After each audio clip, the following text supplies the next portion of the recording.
ये कहानी है एक ऐसे देवता की जो सपनों की दुनिया का मालिक होता है। इंसानों को आने वाले सभी अच्छे बुरे ख्वाब इसी के अंडर होते हैं।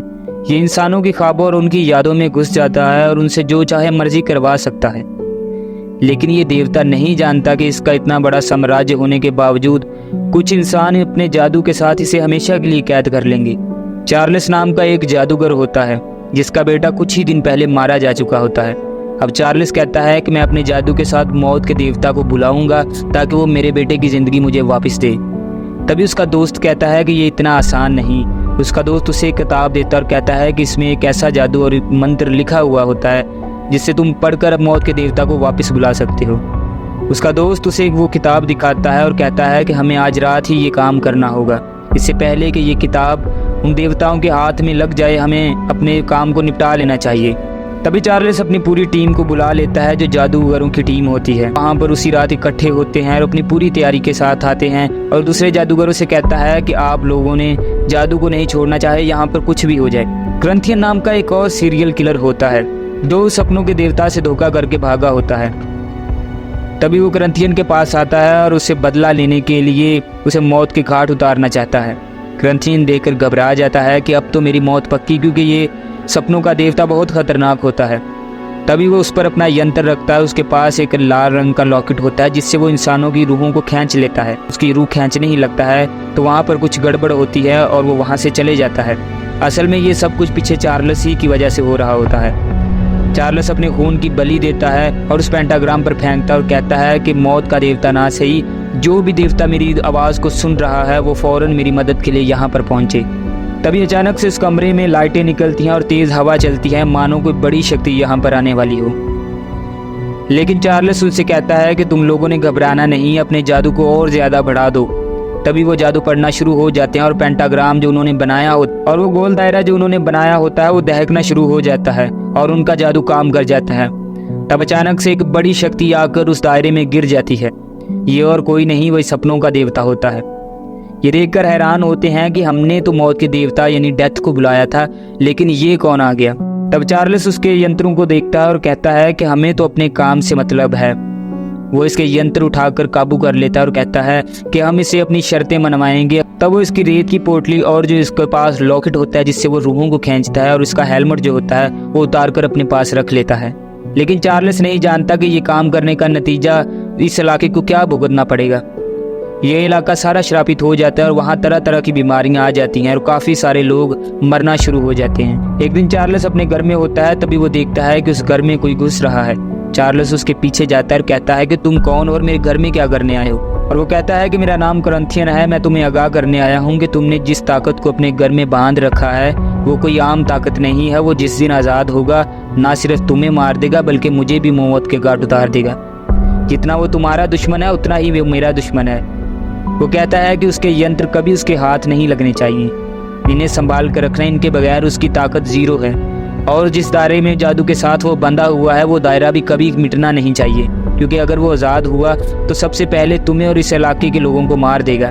उसके कहने के मुताबिक चार्ल्स उसकी सिक्योरिटी और ज़्यादा बढ़ा देता है। फिर तब ग्रंथियन कहता है कि एक और पते की बात तुम्हें बताता हूँ कि जो लोग उसकी निगरानी करें, सिक्योरिटी करें, वो कभी सोने नहीं चाहिए, क्योंकि जब भी कोई सोएगा तो ये यादों का देवता उनकी यादों में घुस जाएगा और उनके सपनों के जरिए से बाहर आ जाएगा। तभी चार्ल्स उसे कहता है कि मैंने जिस काम के लिए उसे बांधा है क्या मैं उसे करवा सकता हूँ।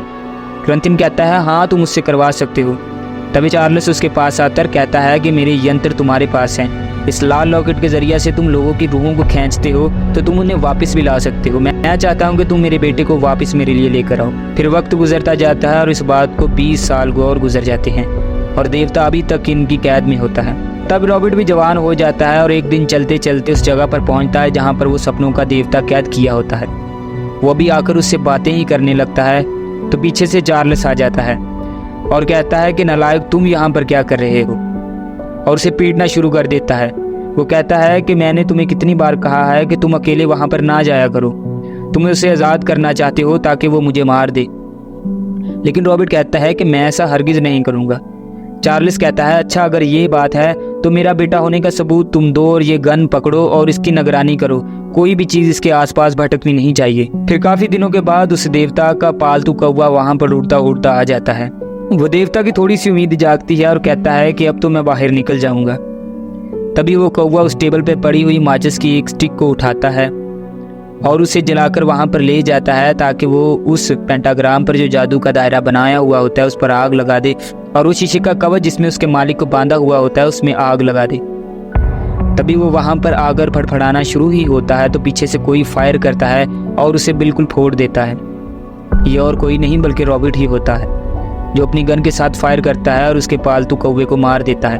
ये देवता और ज़्यादा गुस्से में आ जाता है और निराश होता है कि एक ही उम्मीद उसके पास बची थी वो भी अब जाती रही। रॉबिट ऐसा करना तो नहीं चाहता था लेकिन वो भी अपने बाप के हाथों मजबूर था। फिर वो इलाका और ज़्यादा बीमारियों से घिर जाता है और लोगों में तरह तरह की बीमारियां फैलना शुरू हो जाती हैं। कुछ लोगों को नींद नहीं आती और कुछ तो नींद में चलना शुरू हो जाते हैं और कुछ तो ऐसे होते हैं जो हमेशा की नींद सो जाते हैं। नींद से जुड़ी जो भी बीमारियां होती हैं उस इलाके को घेर लेती हैं। तभी एक दिन चार्ल्स की बेटी उस देवता के सारे यंत्रों को चुरा कर ले जाती है और किसी दूर दराज इलाके में चली जाती है अपने बाप से दूर। तभी उसके बाप को पता चलता है कि वो चीज़ें उठाकर ले गई है और वो उसके पास आता है और कहता है कि तुम अब भी मेरा काम नहीं करोगे तो मैं तुम्हें वो तुम्हारी चीज़ें वापस नहीं दूंगा। उस पर गुस्सा उतारना शुरू हो जाता है। रॉबिट उसे रोकता है लेकिन उसका बाप उसे मारना शुरू कर देता है। रॉबिट भी उसे धक्का देता है तो अचानक से उसका सर शीशे से टकराता है और वो नीचे गिर जाता है। उसके सर पर काफ़ी गहरी चोट लगती है और उसी जगह पर मर जाता है। तभी वो देवता सोचता है कि शायद अब रॉबिट मुझे आज़ाद कर देगा लेकिन रॉबिट ऐसा बिल्कुल नहीं करता। देवता उसकी तरफ हाथ बढ़ाता है लेकिन उसकी उम्मीद अब भी जाती रहती है और रॉबिट वहाँ से चला जाता है। इस बात को 50 साल और गुजर जाते हैं। रॉबिट उसके पास फिर वापस आता है और कहता है कि मैं तुम्हें छोड़ तो दूं लेकिन तुम मेरे साथ और इस इलाके के लोगों के साथ क्या बर्ताव करोगे, मैं इस चीज़ से डरता हूँ। तभी वो वहाँ से चले जाते हैं लेकिन उस दिन ऐसा होता है कि वो पेंटाग्राम जो जादू का दायरा उन्होंने उसके इर्द गिर्द बनाया होता है वो व्हील चेयर के टायरों की वजह से घिस जाता है। अब इस देवता को बाहर निकलने से कोई नहीं रोक सकता। वो सिक्योरिटी गार्ड जो वहाँ पर मौजूद होते हैं उसमें से किसी एक को वो देवता नींद दिलाता है। वो जैसे ही नींद में चला जाता है और देखता है कि मैं तो किसी बीच पर मौजूद हूँ। असल में ये सारा काम उसने इस तरह रचाया होता है कि इसे सब कुछ इसी तरह लग रहा है कि ये सब कुछ रियल ही हो रहा है। वो देवता इसके पास आता है और ये डरकर उस पर फायर करना शुरू कर देता है। यही चीज़ ये देवता चाहता था कि ये मुझ पर फायर करे। ये तो अपनी ख्वाब में फायर कर रहा था लेकिन वो रियल में उसके शीशे पर फायरिंग करना शुरू कर देता है। वो औरत उसके पास वापस आती है और कहती है कि बेवकूफ़ क्या कर रहे हो, ये शीशा तुम तोड़ दोगे। लेकिन उतनी देर में वो शीशा टूट जाता है और वो देवता बाहर आ जाता है। तभी उस पर अपनी गन तानते हैं लेकिन अब उससे कौन लड़ सकता है। जैसे ही ये अपनी रेत उन पर फेंकता है तो और वो हमेशा की नींद सो जाते हैं और मौत के घाट उनको उतार देता है। तभी ये देवता अपने जादू को इस्तेमाल करता है और फिर से अपनी दुनिया में वापस चला जाता है।